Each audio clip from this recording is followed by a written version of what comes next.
This is Dr. Charles Parker, and you're listening to Core Brain Journal. It's the place where I connect both fresh discoveries and interesting different perspectives from advanced mind science with the realities of real people and everyday life down on Main Street. Well, welcome aboard, folks. Dr. Charles Parker. Here we are in the new year, and we are so excited about the opportunities that are coming up this new year. And, you know, what we've done here at Core Brain Journal for we've been working for more than 2 years now to put the message out there. We think that the public is going to change the way individuals are taken care of. We think that it's very important B2B for doctors to be talking to doctors, but the real issue is public transformation. When the public becomes aware of what's going on with brain science and the things we can do to enhance brain science. And today we are very privileged to have a guy who is a nootropic expert. Now, some of you don't even know what a nootropic is. We're going to be talking about that. And so we've invited David Thoman's coming in. David, thank you so much for joining us. I really appreciate it. Absolutely, my pleasure. So it's going to be a lot of fun. David is a nootropic expert, my friends. He understands brain function on a much deeper level than most of us do. And I'm going to be learning from him, as I often do, right here in front of you folks, because he's going to tell us together a lot of very interesting things about the evolution of brain science. And we got so excited talking before we started this recording. We're going to do 3 of these. And if we have some special requests from the audience out there, we may do 4. If you have some hot idea that you think David might be interested in, today we're going to hit PTSD like it's never been talked about before on the airwaves. I mean, David is on it, folks. And we're going to have a very interesting thing with peer-reviewed references on nootropics and brain supplements for PTSD. Some people don't want to call it PTSD. They want to call it PTS. And that could be all kinds of different things, including brain injury. We'll talk about that. Then we're going to come back. We're going to talk about aging down the road and the decline as a person advances in years. And then we're going to talk also in another time down the road, think, my friends, and you know me on this topic, ADHD. I don't like the word ADHD because ADHD is, in my opinion, a fashion show diagnosis. It's how you look. It's not who you are. And we're really dealing with who you are, what your brain is really doing. And executive function is the new term that all the world experts are using when they're talking about prefrontal cortical disarray, which is really what happens with quote unquote ADHD. So we have a very interesting series of discussions coming up. And I'm really grateful, David, for you coming on board. And what I'm going to do is start by just helping you start the process of telling us who you are. You know, we had a very interesting conversation before we started going. We're just talking a little bit. David's I think you're out in California, aren't you, David? I'm in South Florida. South Florida, okay. You just look like you're in California. Close to Miami. So David's going to tell us about himself and how he got into this, which to me is very interesting. And then we're going to talk about the nuances and the details. So David, let's get going. I asked you, are you a doctor? And you said, no, I'm not. Well, let's go ahead and talk about who you actually are and go on down the road with that subject. Okay. My current career is a direct response copywriter. And I write sales copy. I write the junk mail for the natural health industry. And I got involved in writing specifically about dietary supplements, and then even more specifically narrowed down to brain supplements once I started working for a couple of supplement companies that create these, what we call stacks. And I can explain that in a little bit. And it was a natural for me because I've been using nootropics myself for the last 12. I was diagnosed adult ADD 12 years ago. And I was also diagnosed PTSD during that same psychiatric session that I had with this guy, which it took me about 7 years to figure out where that came from. But the adult AD was like an aha moment for me because I've been struggling with focus all of my adult life. I managed to I've been in marketing one way or another, working as an executive for some very large companies. I was a national sales manager for a cosmetics company. And then I ended up down in the Caribbean and I helped build the first mobile telephone company in the Caribbean. I was in charge of their sales and marketing for the entire Eastern Caribbean. And every performance report that I got, my annual performance, the boss sat me down once a year, tell me how I did. And it was always really, really good. He said, you're really good at what you do. You're a fantastic manager. You're a great salesman, yada, yada, yada. But one thing you've got a problem with is you got to learn how to focus. And so I bought the books and I did everything to try to figure out why I could not focus. It never occurred to me that it was a physical problem with my brain. Yeah. Then 12 years ago, my wife introduced me to this rock star psychiatrist up in Palm Beach. He sat me down, and within 10 minutes, he had diagnosed me adult ADD and PTSD, and he prescribed Ritalin. So I started using Ritalin. It was like somebody turned the lights on in my brain. I mean, it was a miracle. Yeah. And so I wanted to know why. So I started digging into the science of methylphenidate to find out what it actually did in my brain. Within a couple of years, methylphenidate wasn't working quite as well. So because I knew how it worked in my brain, I figured there's got to be some way that I could add supplements to it to help potentiate it or make it work better. And I did. Yeah. That was my first foray into nootropics and taking supplements just to help my brain, to help the Ritalin work better. So anyway, I ended up, that's the long story on how I finally ended up writing about this. And then once I started writing about it, when I was doing the research, I realized that there was a huge gap in this market. There was no one place that people could go to learn about this stuff, because I was getting all of my information off of places like PubMed, which is difficult for the average person to understand. And so that's when, almost 3 years ago now, I started Nootropics Expert. I wanted it to be the authority in the world of nootropics, or brain supplements for your brain, to help your brain for everything from anxiety to PTSD to OCD to depression to neurodegenerative diseases like dementia and Alzheimer's, whatever. And that's what it's become. It's the most trafficked, most popular website in the world right now on how to fix your brain. See, that is fantastic. I mean, I'm so glad. And I wrote a couple of books, so we're gonna have those books on the show notes, folks, because, and this is one of the reasons I wanted to get David on, because he is a deep player. This isn't. We're not going to come in. We're not going to dance around the fire pole here. We're going to be talking about what actually can make a difference in human beings' lives and what the research is. This is one of the reasons I really wanted to get David on board, is because this is what we do here at Core Brain Journal. We want to get the details right, because if we get the details right, we can actually help human beings out instead of playing at guesswork. So I think that's very, very compelling, because in a way, in your history, you just covered every topic that we want to talk about, just by who you are. You didn't want to deteriorate. You wanted to handle a PTSD, and you've had a history in the background of attention deficit disorder, which is rapidly becoming, as I said a moment ago, an outdated term. But hey, it works. People want to know what to do about it.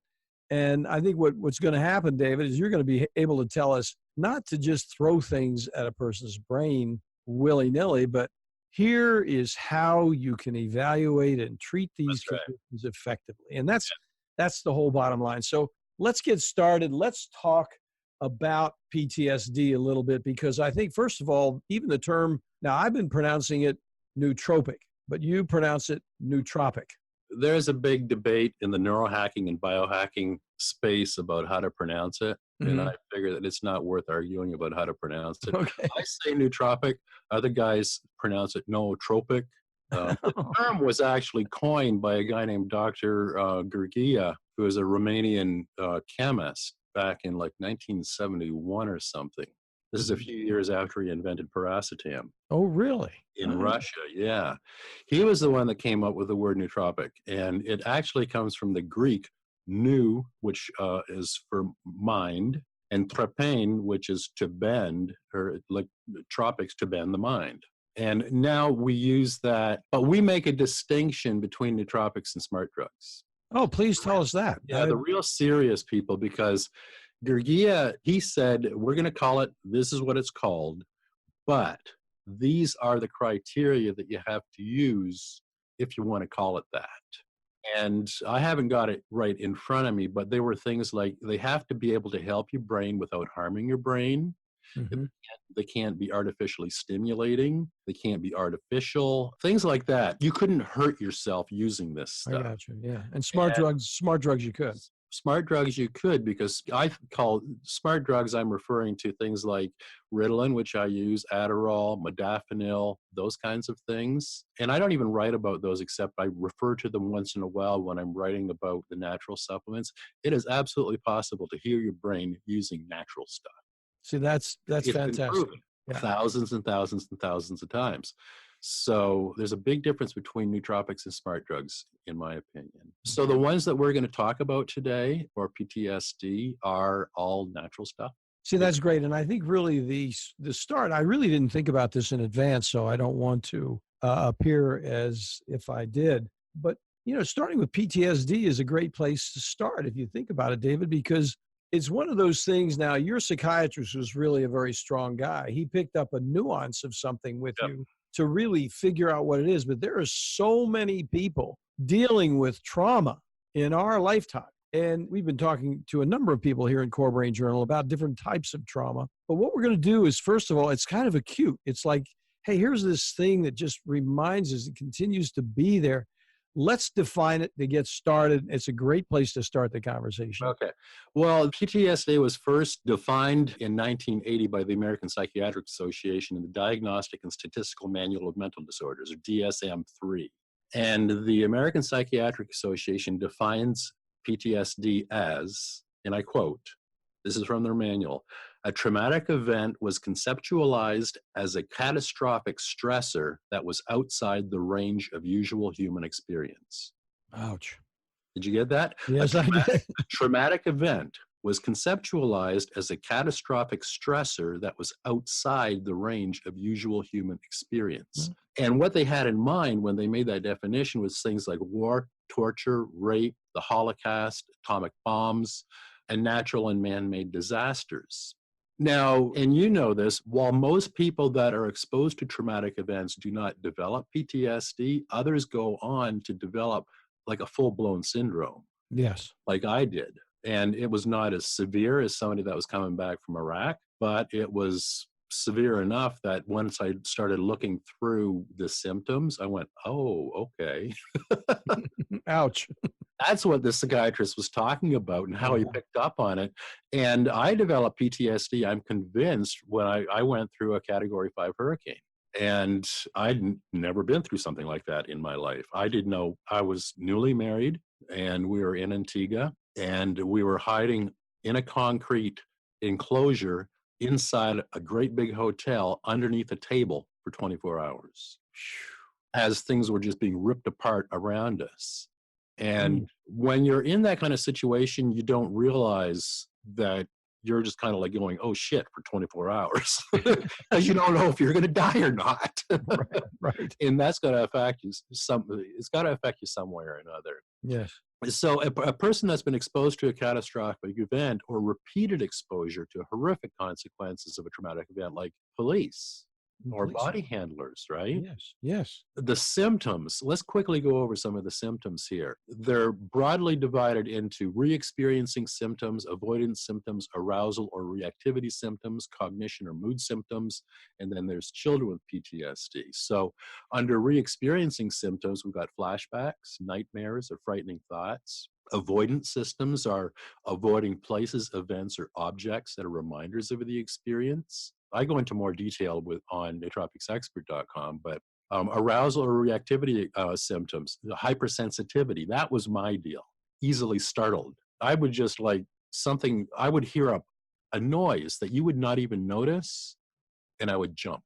Or I would be sitting in front of somebody who I would, like an authority figure, like a doctor or something, and my neck would lock up. And nobody else ever noticed this, but I felt this happening to me all the time. So hypervigilance, always feeling tense or on edge, difficulty sleeping, irritability or angry outbursts. That's another problem that I still deal with. Cognition and mood symptoms like brain fog, trouble concentrating, loss of memory, depression, hopelessness, headaches, loss of interest in enjoyable activities. And then kids with PTSD, wetting the bed after they've already learned how to use the toilet, or they forget, or they're unable to talk, or they're acting out the scary event during playtime, or they're being unusually clingy with a parent or another adult. Now, there's increasing evidence that PTSD isn't just psychological. Yeah. Several researchers have found that there's a strong link between PTSD and inflammation and other immune responses. And here's one of the studies that I was going to mention. The study published in the Journal of Psychiatric Research found elevated levels of C-reactive protein in survivors of the World Trade Center attack. So the association between this biomarker and PTSD is so strong that some people have posed diagnosing PTSD by measuring C-reactive protein. Isn't that interesting? That is, I didn't know that there was a piece on that. We've seen that clinically repeatedly because we know people who have immune system dysregulation, even nuanced immune system dysregulation, like one would see from food sensitivity reactions, are infinitely more likely to get locked in on a PTSD experience because their resources are limited. They just can't pull it together. But I didn't know about the inflammatory compromise. I think it's very interesting. So what actually happens in your brain? I mean, that's in order for us to be able to figure out what to do about it, we need to know actually physically what's going on in our brain. And neuroscientists at the University of California, Berkeley, found that chronic stress triggers long-term changes in brain structure and function. They actually measured it. Chronic stress changes neural networks. The cortisol creates a domino effect that hardwires pathways between the hippocampus and amygdala. Now, the amygdala, as you know, is the lizard brain. And that's the area responsible for your fight or flight response. Now, this hardwiring that's caused by stress is not the way your brain was designed, right? Mm-hmm. But chronic stress, ongoing stress, tricks your brain into rebuilding the circuits and hunkering down for the long haul. And this rewiring appears to be permanent unless you intervene with something like any one of the things that we're going to be talking about a little bit later in this podcast. Now, chronic stress also seems to flip a switch in stem cells in the brain, and it turns them into a type of cell that prevents connections to the prefrontal cortex, the area that's responsible or involved in learning and memory. So what you're doing is you're laying down the scaffolding linked to anxiety, depression, and PTSD. Another thing that chronic stress does is it coats neurons in myelin. It reduces the number of neurons. And gray matter decreases while white matter increases. Isn't that interesting? Yeah. Under conditions of chronic stress and excess cortisol, your brain's neurons are coated or sheathed in myelin. Now, under healthy conditions, this sheathing procedure is a protective measure, yeah? But excessive sheathing, probably, we're guessing now, but it's probably an evolutionary measure made to reinforce the connection between the hippocampus and the amygdala, improving the fight or flight response during extended periods of threat or attack, right? That's amazing. So basically what PTSD is, it's hijacking your fight or flight response system, no matter what caused it, whether it was by war or a building collapsing around you or a flood or a hurricane or whatever caused it. It just hijacked your fight or flight response and it doesn't give up. It facilitates it. So it just pops the pathway up. Yeah. So first, let's rewind a little bit here. If PTSD is diagnosed in somebody, typically, and you know this, the doctor is likely going to prescribe antidepressants or benzodiazepines or dopamine blocking agents, and you might get referred to a psychiatrist for talk therapy. And I think even worse is what they call prolonged exposure therapy, where you're told to keep on reliving the event until you're desensitized to it. Yeah, yeah. And I think that's just like cruel and unusual punishment. Really? So true. So true. Unless you really, really want it brave, you might want to try it. But I highly recommend just using nootropics to try to heal some of this stuff. Yeah, really. Now, what I've got a list here of nootropics that, and I'll briefly explain. They're easy to get. You can buy this stuff, the majority of this stuff at places like the Vitamin Shop or Whole Foods or wherever they sell supplements in your part of the world, if you're listening to this. The first one on my list is ashwagandha. It's an Ayurvedic herb, and it's been used for thousands of years for stress. Now, the thing about ashwagandha is it helps regenerate axons and dendrites of your neurons in your brain, and it helps reconnect synapses. And synapses are the junctions where neurons communicate with other neurons. So it helps boost memory and restores neural networks that are affected by severe stress caused by things like PTSD. Now, one example of a study done comparing ashwagandha with popular, there's a benzo called Ativan and a tricyclic called tofranil. Yep. They compared ashwagandha to both of those drugs, and the researchers concluded that as a mood stabilizer, ashwagandha worked on depression and anxiety as well as either of those two antidepressants. And then Yeah. we have Bacopa monnieri.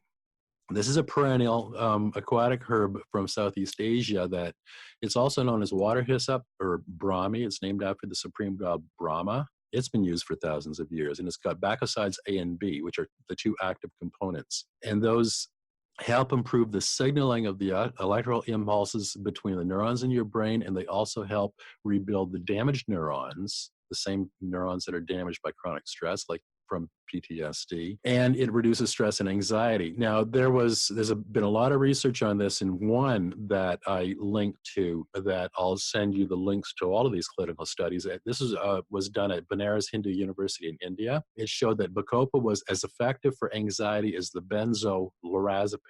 Yeah. Yeah. Yes. One of the side effects of lorazepam is memory loss. So true. But Bacopa monnieri, on the other hand, reduces anxiety while boosting cognition. Okay, and then we have NADH. NADH is a coenzyme form of vitamin B3 or niacin, and it's found naturally in your brain. NADH is a primary carrier of electrons from glucose and lactate for ATP synthesis. And ATP is a fuel source for mitochondria. And that's the power supply in every one of your brain cells and the rest of your body as well. But your brain has got more mitochondria than any other place in your body, including your heart. So you need NADH to transfer the energy from the food you eat into the type of energy that your body can use. And research has shown that supplementing with NADH regenerates stem cells in your brain, it decreases anxiety, and it reduces symptoms of chronic fatigue. And there's some clinics in the US and other countries that are actually using NADH therapy as a treatment for addiction, anxiety, depression, chronic stress, and PTSD. Yeah. Lithium orotate. Lithium, it's a trace element, and it's like a silvery white alkali metal that's been used since Roman times for people back in those days used to soak in mineral springs, right? That had lithium in it for physical and mental stress. Today, as you know, as a psychiatrist, lithium it's got this reputation as being a drug used for treating things like bipolar disorder and mania. But the clinical research on the neuroprotective benefits of lithium are so overwhelming, you've got to ask yourself, why isn't everybody using it? Here, we're not talking about those kinds of doses. Here, we're talking about microdosing lithium. Yes, it's small doses. Yeah. Tiny doses. Milligrams. It's not 300 milligrams. 5 milligrams lithium orotate for treating the symptoms of PTSD. Lithium has been shown to prevent apoptosis, which is brain cell death. It reduces glutamate toxicity mediated by NMDA receptors. It promotes BDNF, or brain-derived neurotrophic factor, which has been called Miracle-Gro for the brain, but that's needed for synaptic plasticity, for learning and memory, and it stimulates neuronal stem cells. Lithium does all that stuff. So supplementing with lithium has been shown to stabilize mood and prevent depression and even suicide. And I use it personally to put a stop to outbursts of rage. You know, I mentioned that I've had this problem with outbursts sometimes. Sometimes my wife will hand me 2 lithium tablets. That's what you call it. She has some in her purse when we're out. That's a big hint. In case I lose it. And she just hands me a couple of lithium tablets, and within 10 minutes, the rage is gone. I'm going to tell you why you're on lithium, because I don't know where you're going to go with it, but I'm just going to mention something real quickly to you because you would be interested in this. But lithium also helps with the receptors, the serotonin receptors that are sometimes damaged genetically. And what happens is it actually facilitates their ability to actually hook up with serotonin when you have a person, because you can do the nice thing about all this genetic testing is when I was a kid 15 years ago, 20 years ago, we thought that the genetic testing for cytochrome P450 in the liver enzyme system was great. That was a big deal. And now we're into the genetics of the serotonin transporters and transporter mechanism. Lithium can help with that. I'll just look. Excellent. That's good info. The next one on my list is L-theanine. That's a non-dietary amino acid that you find in green tea. And it's very similar in structure to the neurotransmitters L-glutamate and L-glutamine. L-theanine boosts alpha brainwaves, which promotes alert relaxation, and theta brainwaves, which are associated with creativity and relief from trauma. L-theanine increases GABA, serotonin, and dopamine levels in your brain. It increases brain-derived neurotrophic factor, or BDNF, and nerve growth factor. It's an antagonist of NMDA receptors, which inhibits the synaptic release of glutamate. So Yeah. it protects your brain from overstimulation caused by glutamate and glutamate toxicity. And my preferred way of getting you can buy capsules. My preferred way of getting L-theanine, and what I'm doing right now, is drinking a cup of green tea. Drink a cup, 3 or 4 cups of green tea a day, and you get your L-theanine. Phenibut. Phenibut is a little harder to get than everything else. You can't buy Phenibut at Whole Foods or the vitamin shop, but it's easy enough to buy online. All Phenibut is an analog of the inhibitory neurotransmitter GABA, and it was developed in St. Petersburg in Russia in 1963, and it's since been used as a pharmaceutical in many places in the world for treating PTSD, anxiety, depression, insomnia, alcoholism, and other brain problems. The reason why it works is it's the addition of a phenyl ring allows Phenibut to cross the blood-brain barrier more readily than what GABA does, because GABA is such a big molecule, it has a hard time getting across. Yeah. So it helps boost GABA in your brain, and it's been shown to decrease beta brain waves and increase alpha brain waves. Now, some biohackers say that Phenibut is the best anti-anxiety medication that they've ever used, including some well-known pharmaceuticals like clonazepam, diazepam, I can't pronounce some of these. Alprazolam. Yeah, that one. Yeah. That are normally used to treat anxiety. They find that Phenibut works better than that. And I've even seen reports when I was doing the research for this, reports by combat veterans who say that Phenibut worked far better than any prescription anti-anxiety med that they had ever used. So it's really truly worth considering. If nothing else works, see if you can hunt down some Phenibut. Well, especially if you think about PTSD and the number of individuals who are addicted to benzodiazepines, the Ativan, Librium, Valium, the Alprazolam, which is Xanax. All of those things are so completely addictive. They have a problem that's called tachyphylaxis. And what happens is you take them for a while, and because those guys, they mess up the entire situation so that they work for a while and they don't work anymore. And the natural inclination is to increase the dose. And then, of course, then probably desensitizes the receptor. Yeah. So that's fantastic information. Yeah. I'm glad. Looking forward to put this on. This next one is a lot easier to get. Rhodiola rosea. It's got very remarkable stress relieving and anti-anxiety properties. It helps neurogenesis by repairing and growing new neurons. It helps activate the synthesis and resynthesis of ATP, which is your brain cell's primary energy source. It helps reduce C-reactive protein, which, as you recall, people were talking about using that as a diagnostic tool for PTSD. And salidroside, which is one of the many components in this herb, protects neurons from oxidative stress-induced cell death. So studies have been shown clinically that it actually increases the number of neurons in the hippocampus to normal levels. And these are the same neurons that are lost to PTSD. One study published in Phytomedicine evaluated the efficacy of using rhodiola rosea compared to Zoloft. The research team concluded that even though rhodiola offered slightly less antidepressant benefits, it possessed, and I quote from the study, a more favorable risk-to-benefit ratio for those with mild to moderate depression. Another one that's easy to get is SAMe. This is a naturally occurring amino acid methionine, which is bound to an ATP molecule, and it's found in nearly every cell in your body. SAMe helps produce and break down acetylcholine, dopamine, serotonin, norepinephrine, and melatonin in your brain. Studies have shown that SAMe is extremely effective in treating depression without the side effects of using prescription antidepressants. And while pharmaceutical antidepressants can take anywhere from 6 to 8 weeks to begin working, SAMe works a lot faster than that.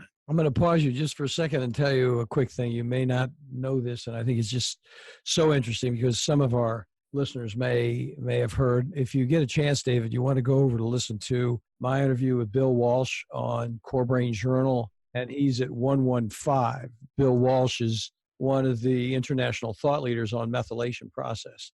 As it relates to the modification of the transporter proteins on the presynaptic nerves that are sucking up and recycling neurotransmitters. And what happens is if a person is undermethylated, when they are undermethylated, those transporter proteins are turned a little bit too much in the on position, and they're sucking the neurotransmitters out of the synapse. Uh-huh.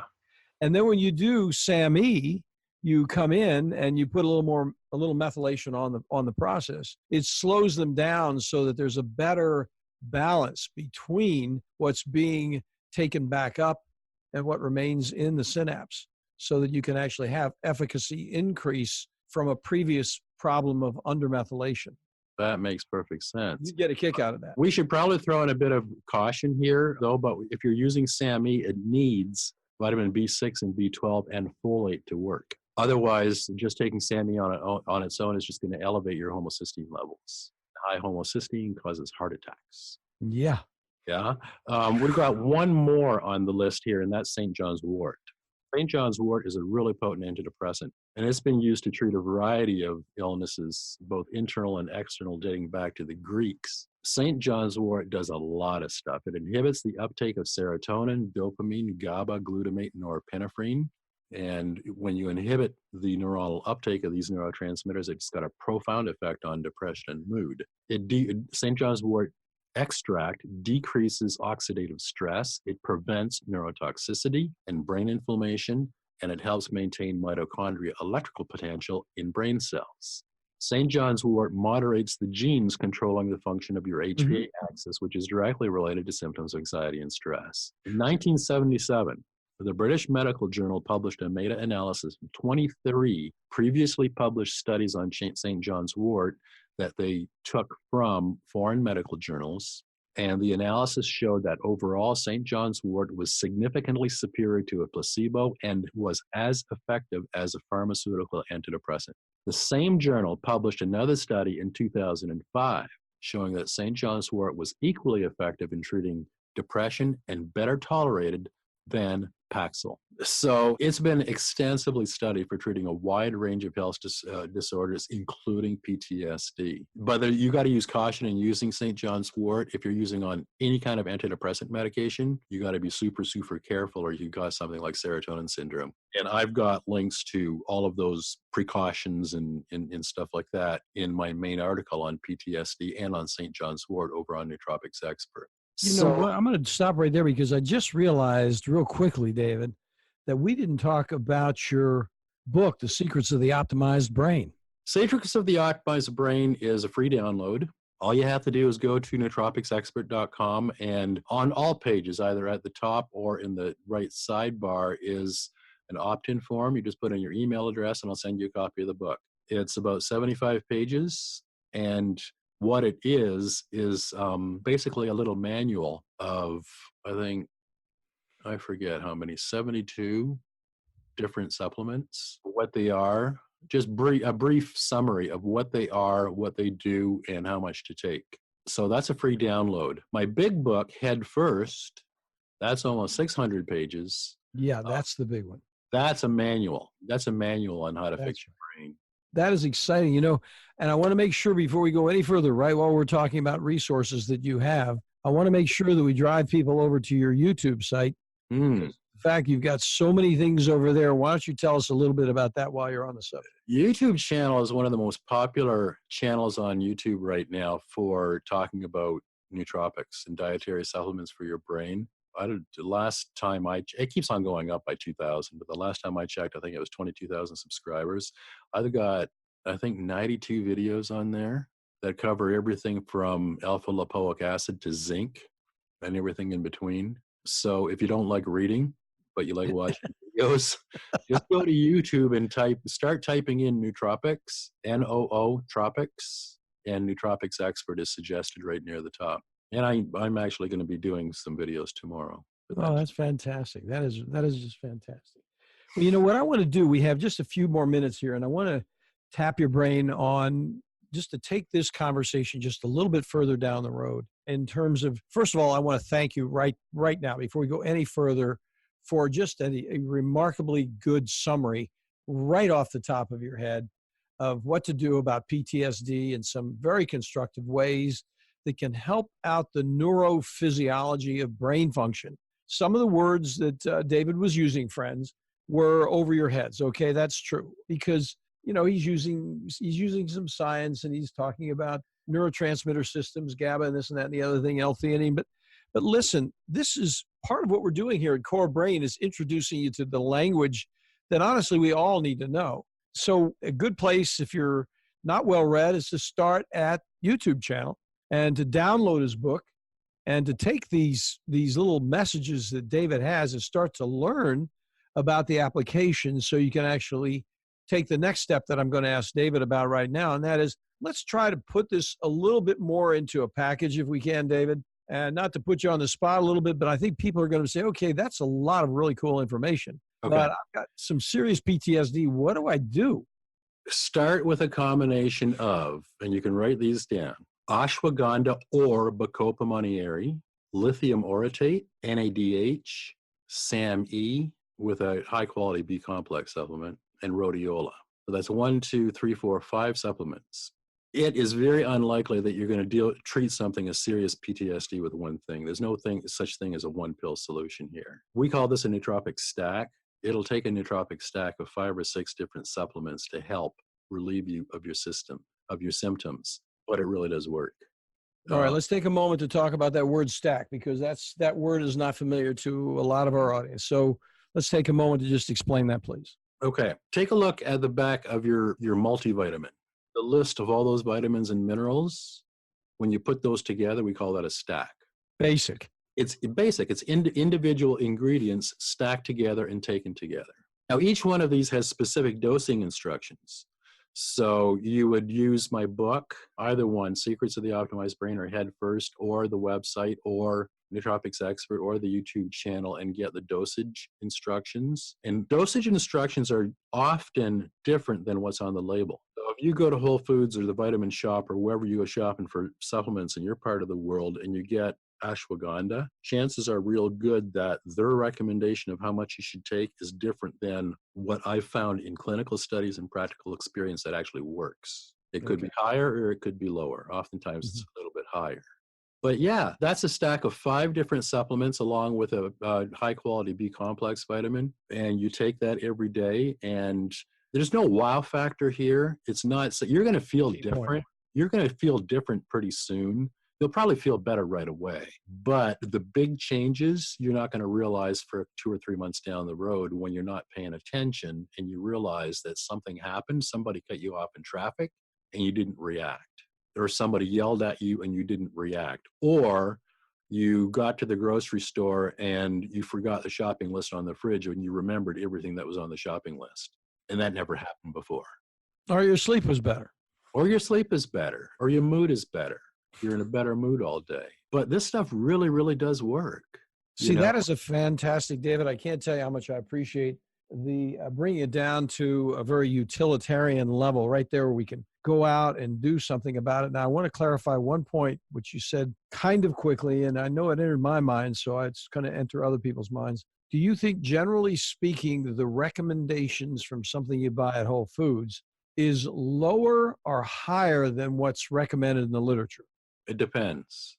It really depends on the supplement. So then just don't go with any generalization. Just make sure you look at the literature and figure out what's going on before you jump into it. Yeah, and I've summarized all of that in my books and on the website and the YouTube channel to say, this is what I've found that works. This is what the science says, and this is what practical experience shows actually works.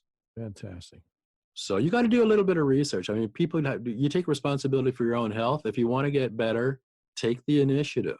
Do a little bit of research. I've tried to distill it down so that it's in plain English, that anybody can understand it. Anybody, no matter what, even if you have a hard time. I've got tens of thousands of people around the world that their first language isn't even English, and they use this material, Nootropics Expert, and they understand what they need to do. See, I think that is absolutely fantastic. And I think your admonition is extremely well taken, because it's the same thing we say all the day. I mean, I'm still in clinical practice, and we do everything we can to help a person take more responsibility for themselves and really understand what we're doing. Our whole mission, whatever we're using to help a person out, our whole mission is to educate them so that they know what's expected with the dose, with the medication, and what should happen. And if it doesn't happen, I tell them, look, I'm the complaint department. If there's a problem, don't go off and stew about it. Just come in and tell me what's going on, because we may not do it right. No, I know. And one thing, there's no one size fits all. We have a phrase that we use in the biohacking world called "your mileage may vary." Oh, yeah, I love that. Right? Because how my brain reacts to something might be very different from how your brain reacts to something. So we try to come up with very general recommendations that work for most people, but we also I include very specific side effects. And so if you have a bad reaction to something, go and take a look at the website or in the book and look at the side effects and say, aha, that's the culprit. Mm-hmm. I don't react well to ashwagandha. I'll try Bacopa monnieri instead. Or I don't react well to rhodiola rosea. I'll try something else instead.